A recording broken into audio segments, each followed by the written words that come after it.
Siz hali hech qayerda ko'rmagan cho'qi rulet retseptimni bugun sizlar bilan bo'lishmoqchiman. Shunaqangi oson va tez tayyorlanadi. O'zingizlar qilganinglarni bilmay qolasizlar. Demak, tuxum oqini yaxshilab ko'pirtirib olamiz. Ag'darganingizda shunaqa qattiqqina bo'lib turishi kerak. To'liq ma'lumot har doimgidek opsioniyada bo'ladi. Shakarlarimizni qo'shib, yana ko'pirtirishda davom etamiz.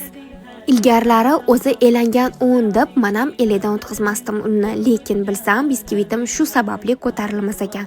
Albatta, shu o'zim qilgan xatoni yana qaytarmaslik uchun har doim hamma narsani elidan o'tkazaman. Kakao razihasini ham elidan o'tkazib solamiz va eng oxirida tuxum sarig'ini solib, yaxshilab aralashtirib olamiz. Qizigan duxovkamizga listimizga pergament qog'oz solib pishirib olamiz. Issiq paytida men o'zini qog'ozida o'rab olaman, hech qanaqa sochuvli ishlatmayman.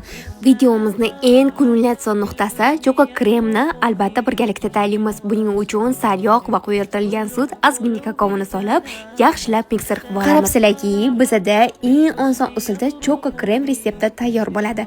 Avval kofe bilan probitka qilib, ustiga kremimizni surib olamiz. Endi ruletimizni o'rab olamiz va qolgan kremini ham ustiga surib, yaxshilab qotish uchun xolodilnikka 2-3 soatga qo'yib qo'yamiz. Cho'qi ruletimizni ustini bezatish bu albatta o'zingizning fantaziyangizga bog'liq. Juda ham kam vaqtingizni sarflab, shunaqa mazali bo'lgan cho'qi ruletimizni bemalol tayyorlab ko'rmoqchi bo'lganlar, videoni saqlanib qolinglar, xo'p?